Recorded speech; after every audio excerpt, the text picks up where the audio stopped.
Morning Moon.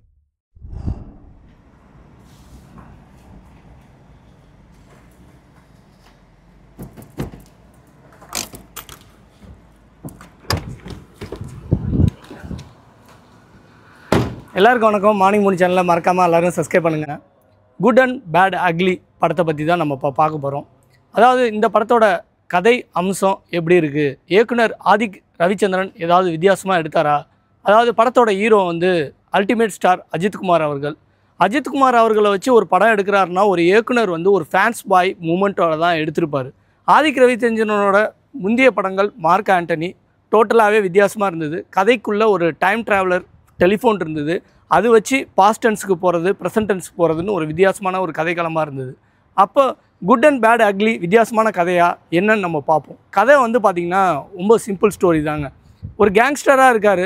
தான் மகன் பிறக்கும் போது கேங்ஸ்டரை தொழிலை விட்டுட்டு இந்தமாரி ரவுடிசம், ஆள் கடத்தல், இல்லை இந்தமாரி தங்கம், போதைப்பொருள், இந்தமாரி விஷயங்களில் ஒரு கேங்ஸ்டர் இருப்பாங்க. அவர் வந்து மனைவிக்காகவும் குழந்தைக்காகவும் தான் தொழிலை விட்டுட்டு ஃபேமிலியை நல்லபடியாக வச்சுக்கணும், என் பையனை வந்து நான் வந்து பையனுக்காக நான் ஜெயிலில் சரணடைஞ்சு 18 வருஷம் கழித்து நான் என் பையனை நல்லபடியாக பார்ப்பேன் அப்படின்னு ஒரு தந்தை வந்து மகனுக்காக அவன் செஞ்ச தவறை உணர்ந்து ஜெயிலுக்கு போகிறாரு. அப்படி தான் நம்ம அல்டிமேட் ஸ்டார் அஜித்குமார் அவர்கள் நடிச்சிருக்காங்க. த்ரிஷா அவர்களும் இதில் நடிச்சிருக்காங்க. ப்ளஸ் வந்து ஆதிக் ரவிச்சந்திரன் வந்து ஒரு இயக்குனராகவும் ஒரு ஃபேன் மூமெண்ட் ஆகவும் அவர் வந்து இந்த படத்தை முழுக்க எடுத்திருக்காருன்னு தான் சொல்லலாம். முழுக்க வந்து அஜித் ஃபேன்ஸுக்காக ஒரு முழுக்க ஒரு கொண்டாட்டமான ஒரு படம்னு சொல்ல முடியும். ஃபேன்ஸ் பாய் கொண்டாட்டங்க. மற்றபடி படத்தில் வந்து கதைன்னெலாம் ஒன்றுமே கிடையாது. கதைங்கிறது அதாவது தான் மகனுக்காகவும் மனைவிக்காகவும் அவர் பண்ண கேங்ஸ்டர் தொழிலை விட்டுட்டு திருந்தி ஜெயிலுக்கு போகிறாரு. 18 வயசில் திரும்ப பையனை பார்ப்பார். குழந்தையாக இருக்கும் சொல்ல அவர் காட் ப்ளஸ் யூ, நான் வந்து உன்னை 18 வயசில் நான் உன்னை சந்திக்கிறேன்னு போகிறாரு. அப்படி இவர் வெளியில் வரும்போது ஜெயிலேருந்து தன்னோட 18வது பிறந்தநாள் அன்றைக்கி வருவார்னு எதிர்பார்த்துட்டு இருக்க ஒரு மகன் வந்து தந்தை எப்போ வருவார்னு தாத்தாட்ட கேட்குறாரு. நம்ம நடிகர் திலகம் பிரபு அவர்கள் நடிச்சிருக்காங்க. பிரசன்னாவோட நடிப்பும் இதில் ஈர்த்திருக்குன்னு சொல்லலாம். சிம்ரான் அவர்கள் பல நட்சத்திர கூட்டங்கள் இருக்குது. எல்லா நட்சத்திர கூட்டங்களையும் தனிப்பட்ட முறையிலையும் ஆனால் தனியாக தெரிகிறது நம்ம தலை அஜித்குமார் அவர்களுக்கு மட்டும்தான், அல்டிமேட் ஸ்டாரை மட்டும்தான் முழுக்க படத்தில் எடுத்திருக்காங்கன்னு நம்ம சொல்ல முடியும். கதையோட இதாங்க, தான் மகனை அவர் எப்படி காப்பாற்றினார். அதாவது இவர் வெளில வரும்போது தான் மகனை வந்து நம்ம வந்து ஒரு கேங்ஸ்டராக இருக்கும் போது அவர் வந்து வெளியில் வராரு. ஒரு 3 மாதம் கழித்து தான் மகனை பார்க்கணுன்னு சொல்லி பர்மிஷன் கேட்டு அங்கேருந்து வராரு.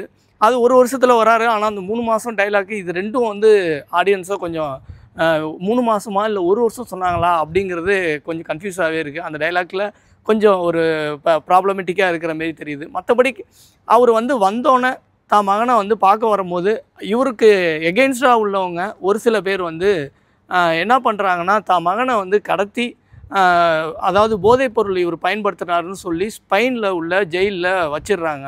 தான் மகனை வந்து ஒரு ஜெயிலில் பார்க்கும்போது ஒரு தந்தை எந்த அளவுக்கு வருத்தப்படுவார், அதாவது உணர்ச்சி வசமாக ஒரு தந்தை எந்த அளவுக்கு நடிப்பாருங்கிறத நம்ம அல்டிமேட் ஸ்டார் அவர் முகபாவனையிலே நல்லாவே ரசிகர்களை ரசிக்க வச்சுருக்காருன்னு சொல்லலாம். அந்த எமோஷன் சீக்வன்ஸோட அப்படியே ஆக்ஷன் சீக்வன்ஸு, ஆக்ஷனுக்கு தீனி போட்ட மாரி ஃபஸ்ட் ஹாஃபில் வந்து ஒரு மிகப்பெரிய ஒரு ஃபைட்டு நடக்குது. எவன்டா என் பையனை கடத்தினவன் அப்படின்னு சொல்லி லாக் பண்ணி எல்லாரையுமே அடித்து தும்சம் பண்ணுறாரு. அதுலேருந்து அப்படியே ஃப்ளைட்டில் வந்து பையனை வந்து வெளியில் கொண்டு வரணும் அப்படின்னு சொல்லிட்டு ஸ்பெயினுக்கு வராரு. இவர் வந்து மீதி கதை வந்து பார்த்திங்கன்னா செகண்ட் ஹாஃபில் பையனை எப்படி வெளில கொண்டு வந்தார், அர்ஜுன் தாஸ் யார், இந்த கேங்ஸ்டர் வந்து எந்த மாரி ஒரு பேங்க் மாரி ஒரு கோல்டை கடத்தியோ மணியை எப்படி கடத்தி அங்கே வச்சுருக்காங்க, இதுலேருந்து பையனை மீட்டாரா, அர்ஜுன் தாஸுக்கு பின்னாடி யார் வில்லன்கள் இருக்காங்க, அவங்கள்ட்டெல்லாம் எப்படி இந்த கேங்ஸ்டர் மோதி வெளில வந்தார், இவர் கேங்ஸ்டராக மும்பையில் என்னென்ன பண்ணார், இவரோட படத்தோட ரெஃபரன்ஸே இந்த படத்தில் வந்து கனெக்ட் பண்ணுற மாரி ஆதிக் ரவிச்சந்திரன் ஒரு வித்தியாசமான ஒரு கதைக்களத்தை கொடுத்துருக்காரு. இன்னும் வந்து நிறைய வித்தியாசமாக வச்சுருக்கலாம். படம் ஃபுல்லாகவே ஒரு பாட்டை கனெக்ட் பண்ணியே இந்த படம் ஓடுதே தவிர மற்றபடி ஒரு வித்தியாசமான விஷயங்களும் நேச்சுரலாக ஒரு ஃபைட் சீக்வன்ஸ் இருந்து ஃபஸ்ட் ஹாஃபில் ஒரு ஃபைட்டு மட்டும் நேச்சுரலாக இருந்தது. இதில் பாட்டை கனெக்ட் பண்ணாமல் நேச்சுரலாக வந்து என்ஜாய் பண்ணுற அளவுக்கு ஃபைட் சீக்வன்ஸ் இருந்ததுன்னா இந்த படம் இன்னும் நல்ல பிளாக் பஸ்டர் ஆகிருக்கும். இப்பயும் வந்து பிளாக் பஸ்டர் தான். என்ன ரீசன்னா அஜித் ஹார்ட்கோர் ஃபேன்ஸுக்காக எடுத்த படம்.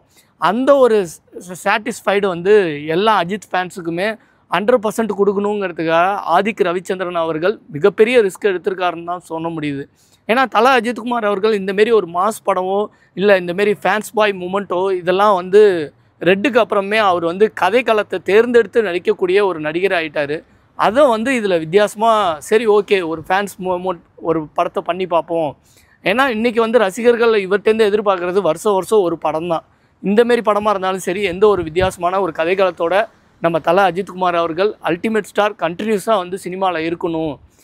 ஒரு பக்கம் ரேஸு, இன்னொரு பக்கம் ஹெலிகாப்டர், இந்தமாரி ஏரோ மாடலிங், இந்தமாரி நிறைய விஷயங்களில் உள்ள ஒரு மல்டி டேலண்டட் சினிமாவிலையும் ஜெயிக்கணுங்கிறது தான் ரசிகர்களோட எதிர்பார்ப்பு. இந்த படத்தை பற்றி உங்களோட அபிப்பிராயத்தை நீங்கள் கீழே கமெண்ட்ஸில் சொல்லுங்கள். தேங்க்யூ ஃபார் வாட்சிங் அவர் வீடியோஸ். Morning Moon